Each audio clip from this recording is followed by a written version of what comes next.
ఇవ్వడం జరిగింది. అది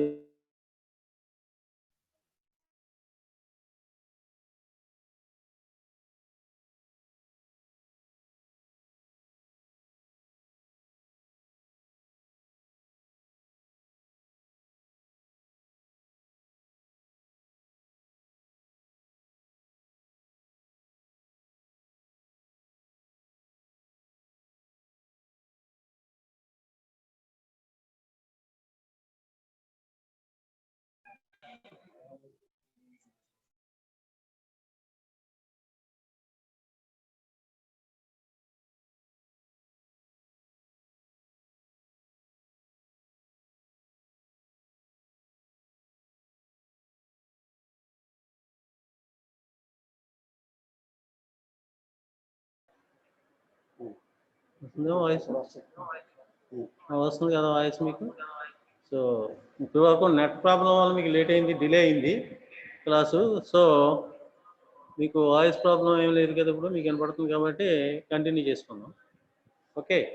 సో ఫ్రెండ్స్, మీకు ఇంతకుముందు ఎవరేషన్స్ మీకు ఏదైతే నోట్స్ పంపించానో ఆ నోట్స్లో మీకు నేను చెప్పిన ఏవైతే ఉన్నాయో అవన్నీ కూడా నోట్స్ క్లియర్గా రాసుకోండి. అది నెక్స్ట్ మీకు ఇంటర్ఫరెన్స్ కంప్లీట్ అయిన వెంటనే ఇంటర్ఫరెన్స్ పంపిస్తాను. ఇంటర్ఫరెన్స్ కూడా మీరు నోట్స్ అప్డేట్ చేసుకోండి. So now we're going to Fresnel biprism నుంచి మీకు ఆల్రెడీ ఫ్రెనస్ బైప్రిజంలో చెప్పడం జరిగింది, అర్థమైందని అనుకుంటున్నాను. మీకు లేనట్టయితే మీకు క్లాస్ రీఓపెన్ అయిన తర్వాత మళ్ళీ చెప్పడం అనేది జరుగుతుంది. సో ఫస్ట్ పార్ట్ కంప్లీట్ అయిన తర్వాత సెకండ్ పార్ట్కి ఇంటర్ఫరెన్స్లో వెళ్ళే ముందు ఇక్కడ మనకి phase change and reflection, phase change and reflection, దాంట్లో మీకు ఫేజ్ చేంజ్ అండ్ రిఫ్లెక్షన్లో మనకి ఏమవుతుంది అని అంటే, ఇక్కడ for example you have taking the two mediums, one is the rarer medium and second one is the denser medium.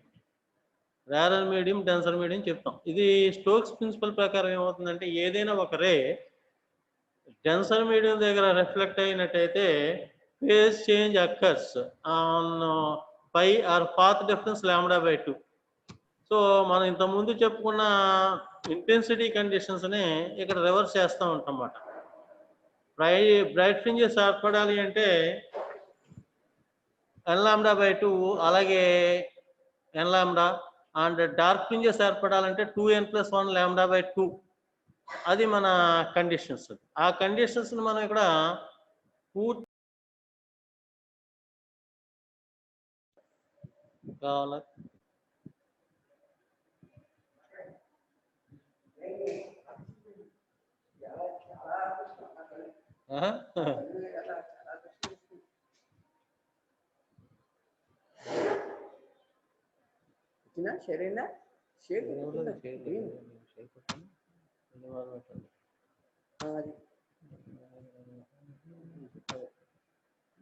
వస్తుంది కదా మళ్ళీ మీకు. నెట్ ప్రాబ్లం వీక్గా ఉందమ్మా ఇక్కడ, అందువల్ల ఏంటంటే okay the amplitude of the given wave ఇది టేకెన్ యాజ్ ఏ.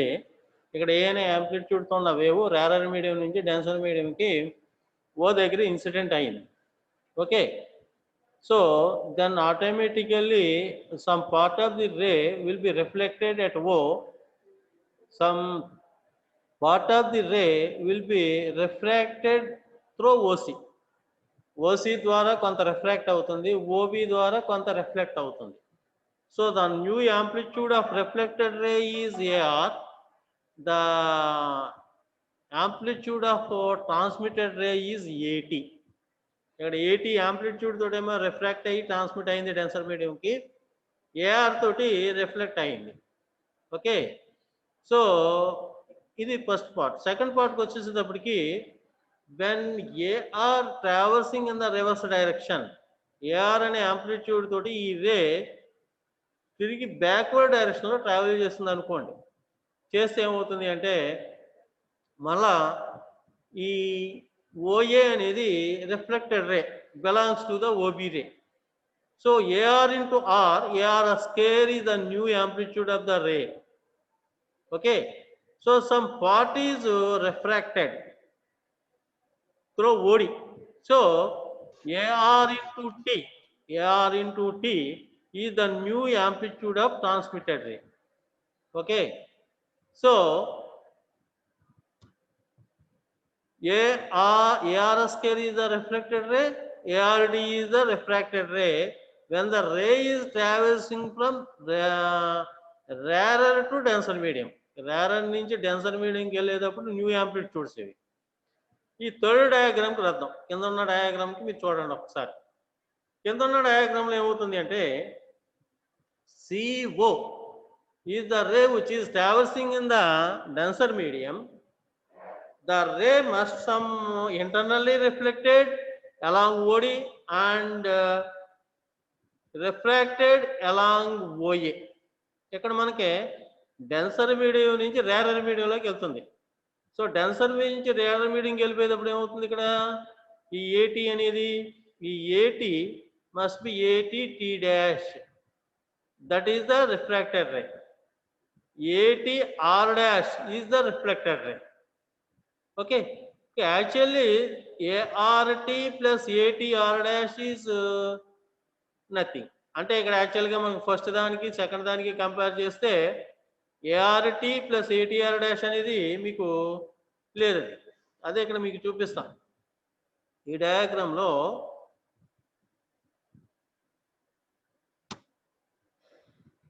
ఇక్కడ ఈ డయాగ్రామ్లో మీరు చూసినట్టయితే ఈ ఏఆర్టీ ప్లస్ ఏటీఆర్ డాష్ అనేది లేదు. So ART plus ATR dash is equal to 0. ఇదే ART plus ATR dash is equal to 0. That is the equation number 1. Therefore దాన్ని మనం సింప్లిఫై చేస్తే ఏఏ క్యాన్సిల్ అయిపోతూ ఉంటుంది, అలాగే టీ క్యాన్సిల్ అయిపోతూ ఉంటుంది. R plus R dash is equal to 0. R is equal to minus R dash. What is R? The reflected coefficient when the ray is transmitted from rarer to denser medium. What is R dash? That is also a reflection coefficient when the ray is traversing from denser to rarer medium. So rendu equal avali ante R dash equal avali ante there is a negative sign. So the negative sign indicates that the phase change of phi either at reflection from rarer to denser medium or at reflection from denser to rarer medium. So this condition must be implemented in further topics like Michelson interferometer, Newton's rings, Lloyd's mirror, and all these wedge-shaped film. In all these experiments, we can apply this condition when the phase change occurs from rarer to denser medium or reflection from denser to rarer medium or rarer to denser medium. We are including the path difference lambda by 2. So on all other conditions we are adding this type of Stokes condition must be satisfied. So అందువల్ల ఏంటంటే మనకి దీంట్లో మనం ఈ condition మనం satisfy చేస్తూ ఉంటాం అన్నమాట. Next we're going to the important law, that is cosine law. మనం ఇప్పుడు కొసైన్ లా గురించి చెప్పుకుంటాం మనం. What is cosine law? Cosine లాలో మనం ఇక్కడ ఏం చేస్తామంటే we're taking this is oblique incidence of a plane wave on a thin film. there must be oblique incidence or normal incidence. Normal incidence అంటే మనం ఒక లైన్ తీసుకుని ఆ లైన్కి మనం పెర్పెండిక్యులర్గా ఇన్సిడెంట్ చేస్తే దాన్ని నార్మల్ ఇన్సిడెన్స్ అని అంటాం. అలా కాకుండా కొంత యాంగిల్ తోటి ఇన్సిడెంట్ చేస్తే దాన్ని ఏమంటామంటే ఆబ్లిక్ ఇన్సిడెన్స్ అని అంటాం. ఓకే, సో ఇక్కడ మనం ఒకటి అబ్జర్వ్ చేస్తాం. ఒకటి for example we can take a water in a beaker or bucket of water తీసుకోండి. దాని మీద ఒక కోకోనట్ ఆయిల్ కానీ వేరే డెన్సిటీ ఉన్న, అంటే లైక్ మిల్క్ కానీ ఇటువంటి కాదు, వేరే డెన్సిటీ ఉన్న ఒక లిక్విడ్ని పైన వేయండి. ఓకే, సో లిక్విడ్ని వేస్తున్నప్పుడు ఆ లిక్విడ్ తర్వాత నెక్స్ట్ ఏ లిక్విడ్ వాటరు తర్వాత for example coconut oil. Coconut oil ఎట్లా ఉంటుంది? వాటర్ మీద కోకోనట్ ఆయిల్ వేస్తే రెండు మిక్స్ అవ్వాలి. మిక్స్ అయ్యి ఏముంటాయి? Milk water. అలా మిక్స్ అయ్యి కిరోసిన్, పెట్రోల్ అలా కొన్ని వాటి యొక్క డెన్సిటీస్ ఆల్మోస్ట్ ఆల్ ఈక్వల్గా ఉన్నాయి, రెండు మిక్స్ అవుతూ ఉంటాయి. మిగిలిన మిక్స్ అవ్వ కదా. సో మిక్స్ అవ్వనప్పుడు ఏమవుతుంది, అది ఆ రెండిట్ల మధ్య ఎయిర్ ఫిలిం లాంటిది ఏర్పడుతూ ఉంటుంది. అందువల్ల మీకు వర్షం వచ్చినప్పుడు రోడ్డు పక్కన ఏదైనా వెహికల్స్ ఆగినప్పుడు ఆ వాటర్ మీద ఈ ఆయిల్ డ్రాప్స్ పడినప్పుడు ఒకవేళ సన్లైట్కి ఎక్స్పోజ్ అయితే మీకు కలర్స్ ఏర్పడుతూ ఉంటాయి. అది దాని గురించి ఇప్పుడు మనం అంతా చెప్పుకునేది అంతా కూడా. ఆ కలర్స్ ఎందువల్ల ఏర్పడతాయి అంటే డ్యూ టు ఇంటర్ఫరెన్స్ వల్ల ఏర్పడుతూ ఉంటాయి. ఇంటర్ఫరెన్స్ ఎట్లా ఏర్పడుతుంది, మీరేమో కోహరెంట్ సోర్సెస్ కావాలంటున్నారు కదా అని అడుగుతారు మీరు. The coherent sources must be formed from the single source, same source. అంటే సన్ అనేదే మనకి సోర్స్ అది. సో సన్ సోర్స్ నుంచి మనకి కోహరెంట్ సోర్సెస్ ఏర్పడి మనకి ఈ ఇంటర్ఫరెన్స్ ఫ్రింజెస్ అనేవి ఏర్పడుతూ ఉంటాయి. అందువల్ల కలర్డ్ ఫ్రింజెస్ ఏర్పడుతూ ఉంటాయి మనకి. దాన్ని ఇప్పుడు మనం చెప్పుకుంటున్నాం. ఇక్కడ మీరు డయాగ్రామ్లో చూస్తున్నట్టయితే GH and G1H1 are the two layers. ఈ రెండిట్ల మధ్య ఏముంది, డెన్సర్ మీడియం ఉంది. పైన ఏముంది, ఎయిర్ ఉంది. కింద ఏముంది, ఎయిర్ ఉంది. So between two air layers there is a denser medium is there. How much thickness is there? The T is the thickness of the denser medium. T is the thickness of the denser medium. Okay. So first of all we have to take some ray that is incident at B on the GH layer. GH layer మీద B అనే point దగ్గరికి AB అనే ఒక రే I angle తోటి incident అయింది. మీరు వెంటనే ఒక వైట్ పేపర్ తీసుకుని ఒక 2 లైన్స్ డ్రా చేయండి. GH and G1H1 parallel lines. మీరు ప్రాక్టీస్ చేస్తేనే కానీ రాదు ఇది. మీరు ఏదో సినిమా చూస్తున్నట్టు చూస్తే మాత్రం ఏం అర్థం కాదు ఇది. ఓకే. సో GH G1H1 అనే 2 లేయర్స్ ప్యారలల్గా డ్రా చేయండి. డ్రా చేసి ఫస్ట్ ఆఫ్ ఆల్ AB అనే రే కొంత యాంగిల్ తోటి ఇన్సిడెంట్ చేయండి. ఆ యాంగిల్ ఆఫ్ ఇన్సిడెన్స్ ఎంత, యారో మార్క్కి ఎన్కి బిఎన్కి మధ్యలో ఉండే యాంగిల్ ఎంత, ఐ. ఓకే. సో బి దగ్గర నుంచి ఒక రే కొంత పార్ట్ ఏమవుతుంది, బిఆర్ రూపంలో రిఫ్లెక్ట్ అవుతుంది. కొంత పార్ట్ బీసీ రూపంలో రిఫ్రాక్ట్ అవుతుంది. యాంగిల్ ఆఫ్ రిఫ్రాక్షన్ ఎంత, ఆర్. యాంగిల్ ఆఫ్ ఇన్సిడెన్స్ ఎంత, I. So angle of incidence is I, angle of refraction is R. Okay. So AB అనే రే ఐ అనే యాంగిల్ తోటి ఇన్సిడెంట్ అయితే ఆర్ అనే యాంగిల్ తోటి రిఫ్రాక్ట్ అయింది. Okay. So AB is the incident ray, BC is the refracted ray, BR is the reflected ray. Okay. At C some part will B transmitted, అది మనకు అవసరం లేదు ఈ పార్ట్లో. Some part will be internally reflected along CD. ఇక్కడ ఏమవుతుంది, C దగ్గర కొంత రే కొంత రిఫ్లెక్ట్ అవుతుంది, కొంత ఏమో ట్రాన్స్మిట్ అవుతుంది. ట్రాన్స్మిట్ అయింది మనకు అక్కడ లేదు. ఇప్పుడు రిఫ్లెక్ట్ అయిన పార్టే మనం తీసుకుంటాం, సిడి. రాసేశారు కదా, CD. CD is the reflected ray. At D some part will be internally reflected, some part will be refracted or transmitted into the outside. Okay. DR1 అనేది ఎమర్జెంట్ రే, బయటికి వెళ్ళిపోయింది కొంత పార్ట్ ఇంటర్నల్లీ ఎలా reflect అవుతుంది, C దగ్గర ఎలా అయితే reflect అయిందో ఆ పార్ట్ రిఫ్లెక్ట్ అవుతుంది. మనకు డెరివేషన్లో అవసరం లేదు కాబట్టి అదంతా తీసుకోం. డెరివేషన్లో ఏదైతే అవసరం అవుతుందో అదే తీసుకుంటాం. ఇప్పుడు డి దగ్గర నుంచి బిఆర్కి ఒక పెర్పెండిక్యులర్ లైన్ డ్రా చేయండి.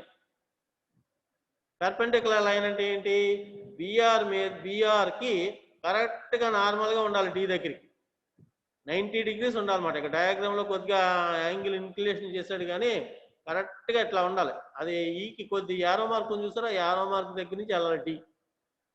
అది టెక్స్ట్ బుక్లో డయాగ్రామ్లో రాంగ్ మాట అది. తర్వాత బి దగ్గర నుంచి సిడికి ఒక నార్మల్ డ్రా చేయాలి. నార్మల్ అంటే కరెక్ట్గా 90 degrees ఉండాలి ఎఫ్ దగ్గర. ఓకే. సో డిఈ బిఎఫ్ అనేవి రెండు కూడా నార్మల్స్. సో ఇక్కడ మనకి ఇక్కడ ఎంతైతే యాంగిల్ ఆఫ్ ఇన్సిడెన్స్ అయి ఉందో డి దగ్గర కూడా అంతే ఉంటుంది, గుర్తుపెట్టుకోండి. ఇక్కడ ఐ ఎంతైతే ఉంటుందో డి దగ్గర కూడా ఐఏ ఉంటుంది. ఇక్కడ ఎంతైతే ఆర్ వచ్చిందో ఇక్కడ నార్మల్ డ్రా చేసిన తర్వాత ఇక్కడ కూడా ఆరే ఉంటుంది. మీ దగ్గర జామెట్రికల్ బాక్స్ ఉన్నట్టయితే ఆ జామెట్రికల్ బాక్స్లో మీరు కొలుచుకున్నా అంతే ఉంటుంది. మ్యాథమెటికల్ థియరీ అదంతా కూడా. Okay, so first of all ఏం చేసాం, GH G1 H1 ఆ రెండు కూడా ఒకదానికొకటి ప్యారలల్గా ఉంటాయి. తర్వాత నెక్స్ట్ ఏం చేసాం, AB అనే ఒక ఇన్సిడెంట్ రే చేసాం, అది I అనే యాంగిల్ తోటి ఇన్సిడెంట్ అయింది. B దగ్గర నుంచి కొంత పార్ట్ రిఫ్లెక్ట్ అయ్యి BR రూపంలో బయటకు వెళ్ళిపోయింది, కొంత పార్ట్ రిఫ్రాక్షన్ చెంది R అనే యాంగిల్ తోటి BC దగ్గరికి వచ్చింది. మళ్ళీ C దగ్గర నుంచి కొంత పార్ట్ ఇంటర్నల్లీ రిఫ్లెక్ట్ అయింది అలాంగ్ CD. D దగ్గర నుంచి R1 రూపంలో ఎమర్జ్ అయింది, DR1 రూపంలో ఎమర్జ్ అయింది. So BR and DR1 are both are parallel. ఇవి రెండు కూడా ప్యారలల్గా ఉంటాయి. ఎందువల్ల ప్యారలల్గా ఉంటాయి అని అంటే we are taking the parallel film. ఈ రెండు ప్యారలల్గా తీసుకున్నాం కాబట్టి ఇక్కడ ప్యారలల్గా ఉంటాయి BR and DR1. The both are coherent sources. ఆ రెండు కూడా కోహరెంట్ సోర్సెస్ అవుతాయి. ఈ రెండు కోహరెంట్ సోర్సెస్ వల్ల ఇంటర్ఫిరెన్స్ ప్యాటర్న్ ఏర్పడుతూ ఉంటుంది. ఓకే, సో ఇక్కడ మనకి ఇంపార్టెంట్ పాయింట్ ఏంటంటే ఏ దగ్గర నుంచి రే బి వరకు ట్రావెల్ చేసిన తర్వాత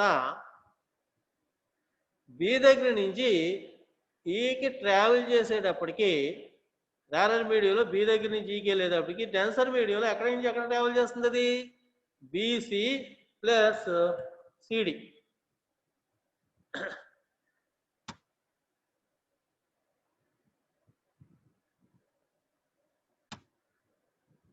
BC plus CD, BC plus CD distance travel చేస్తుంది. ఓకే, సో ఏ దగ్గర నుంచి బికి వచ్చేసిన తర్వాత బి దగ్గర నుంచి ఈకి వెళ్ళేటప్పటికి BC ప్లస్ CD మీడియంలో ట్రావెల్ చేస్తూ ఉంటుంది. So what is the path difference, రెండింటికి మధ్యలో డిస్టెన్స్ ఎంత అవుతుంది, delta is equal to path of BC plus CD in film. Film means denser medium minus path BE. అంటే ఈ దగ్గర నుంచి డి దగ్గర నుంచి రే ఒకటే, ఈ దగ్గర నుంచి ER and DR1 both are parallel and both are equal, but the distance traveled by the ray when it is incident on the GH layer at B, then the path difference is required. So how much path difference is there? BC plus CD in the film minus BE in the air. But the refractive index in air is 1. But the refractive index in air is 1. Okay. So mu is equal to mu, delta is equal to mu into BC plus CD minus BE. Mu into BC plus CD minus BE. అది అలా ఉంచండి. తర్వాత according to Snell's law mu is equal to sin I by sin R. According to Snell's law, mu is equal to sin I by sin R. Therefore, sin I is equal to how much? ఇక్కడ sin I తీసుకోండి. sin I is equal to angle BED నుంచి sin I తీసుకోండి. sin I is equal to BE by BD. అలాగే ఇక్కడ sin R తీసుకోండి. sin R అంటే ఎక్కడ BFD నుంచి. sin R is equal to FD by BD. So BD cancel అయిపోతుంది. Next ఏం మిగులుతుంది మనకి BE by FD. Therefore BE is equal to mu into FD. దీని నుంచి mu is equal to BE by FD కాబట్టి BE is equal to mu into FD. What is FD? ఇది FD. FD కావాలంటే ఎట్లా వస్తుంది మనకి CD మైనస్ CF. సో దాన్ని మనం ఇక్కడ చెప్పుకుంటాం mu is equal to BC plus CD minus mu into FD. BE is equal ఎంత mu into FD. ఇక్కడ CDని ఎట్లా తీసుకుంటాం CF plus FD. So CF plus FD minus mu into FD. FD రెండు cancel అవుతాయి. So mu into BC plus CF. BC plus CF.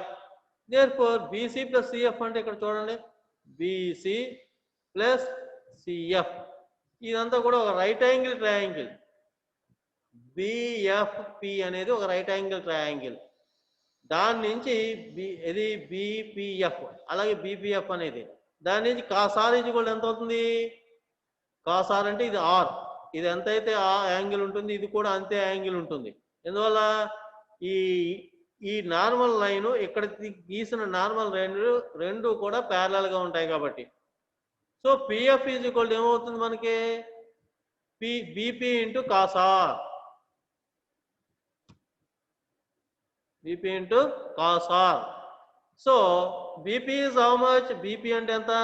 ఇది ఎంతైతే thickness ఉందో ఇది కూడా అంతే థిక్నెస్ ఉంటుంది. ఇది టీ అయితే ఇది కూడా టీ అవుతుంది. సో 2t కాసార్ అవుతుంది. therefore delta is equal to mu into 2t cos r, that is equal to 2 mu t cos r. ఇది మరలా మీకు రేపు కంటిన్యూ చేస్తాను, మీకు టైం షెడ్యూల్ మళ్ళీ పంపిస్తాను మీకు. సో ఈ లోపల మీరు ఏం చేయాలి అంటే చాలా చాలా ఇంపార్టెంట్ క్వశ్చన్ లా అనేది మీరు ఇంటి దగ్గర మళ్ళీ ఒక డయాగ్రామ్ వేసుకుని ప్రాక్టీస్ చేస్తే మళ్ళీ రేపు మళ్ళీ ఎక్స్ప్లెయిన్ చేస్తాను కాబట్టి అర్థం అవడానికి పాసిబిలిటీ ఉంటుంది. సో 1-2 సార్లు మీరు ఆన్లైన్ క్లాస్లో వింటున్నారు కాబట్టి వెంటనే అర్థం అవ్వదు మీకు. మీరు ఇంటి దగ్గర డయాగ్రామ్ వేసుకుని మ్యాథమెటికల్గా మీకు చిన్నదే కాబట్టి మీకు పాయింట్ వైజ్ వెళ్ళినట్టయితే మీకు అర్థం అవడానికి అవకాశం ఉంటుంది అన్నమాట. లేకపోతే ఏ విధమైన అవకాశం ఉండదు. మీరు ఇది ఊరికనే ఏదో ఒక డయాగ్రామ్ చూసేసి ఎగ్జామ్లో రాసేద్దాం అనుకుంటే మాత్రం పొరపాటు. ఎగ్జామ్లో ఎటువంటి పరిస్థితుల్లోని కూడా మీరు ఇది రాయలేరు అన్నమాట. ఇందువల్ల రాయలేరు అంటే ఇప్పుడే చెప్తున్నాం కదా మీకు. ఇది ఇప్పుడు వినేటప్పుడు పూర్తిగా జాగ్రత్తగా విన్నట్టయితేనే మీరు రేపొద్దున ఎగ్జామ్లో టచ్ చేయగలుగుతారు. తర్వాత ఇక్కడ మనకి కండిషన్స్ ఉంటాయి దీనికి. ఈ కండిషన్స్ ఏంటి? What are the conditions? ఇక్కడ కండిషన్స్ ఏంటంటే the optical path reference is given by equation 5. ఇదే దీన్నే మనం కొసైన్ లా అని అంటాం. చాలా సింపుల్, ఇది అర్థమైతే చాలా సింపుల్, అర్థం కాకపోతే చాలా టఫ్గా ఉంటుంది. ఇక్కడ మనకి it should be remembered that A ray is reflected at surface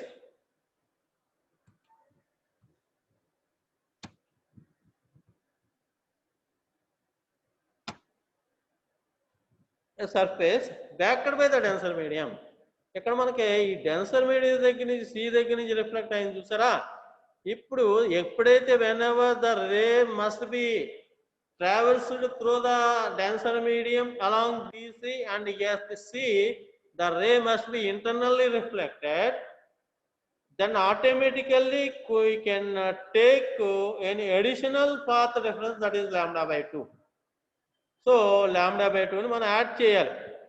so అందువల్ల ఏమవుతుంది అంటే the effective path difference between the two reflected race is 2 mu t cos r is not correct. 2 mu t cos r plus or minus lambda by 2. You are having doubt some plus or minus lambda by 2. అంటే plus lambda by 2 చేసినా minus lambda by 2 చేసినా condition ఒకటే. So for maximum intensity delta is equal to n lambda. That 2 mu t cos r plus or minus lambda by 2 is equal to n lambda. Therefore 2 mu t cos r is equal to ఏమవుతుంది? n lambda minus plus or minus lambda by 2. దాన్ని మనం 2n plus or minus 1 lambda by 2. 2n plus or minus lambda by 2. So దీన్ని మనం condition fulfil చేసినట్టయితే the bright fringes must be appeared in the reflected light. Reflected లైట్లో మనకి bright fringes అనేవి ఏర్పడుతూ ఉంటాయి. అలాగే డార్క్ ఫ్రింజెస్ ఏర్పడాలి అంటే 2 mu t cos r plus or minus lambda by 2 is equal to 2n plus or minus 1 lambda by 2. Therefore 2 mu t cos r is equal to 2n plus or minus 1 lambda by 2 plus or minus lambda by 2. That is equal to 2 mu t cos r is equal to n lambda. So 2 mu t cos r is equal to n lambda. That is the condition for minima. ఇక్కడ ఏంటంటే మనకి interference లో ఫ్రెనెస్ biprism లో చెప్పుకున్న conditions అన్ని కూడా పూర్తిగా reverse లో ఉంటాయి మనకి. ఇక్కడ అక్కడ కండిషన్స్ లో ఏంటంటే బ్రైట్ ఫ్రింజెస్ ఏర్పడడానికి n lambda అంటాము, డార్క్ ఫ్రింజెస్ ఏర్పడడానికి 2n +or-1 λ/2 అని అంటాం. సో అందువల్ల ఏంటంటే ఆ కండిషన్స్కి ఈ కండిషన్స్కి పూర్తిగా మనకి ఇక్కడ రివర్స్ సార్ వాయిస్ కట్ అవుతుంది సార్ మీది. నెట్ సరిగ్గా లేదమ్మా, ఇక్కడ నెట్ ప్రాబ్లం వల్ల వాయిస్ క్లారిటీ అసలు వినబడట్లేదు సార్. అసలు వినబడట్లేదు సార్. అసలు వినపడలేదా? Yes sir.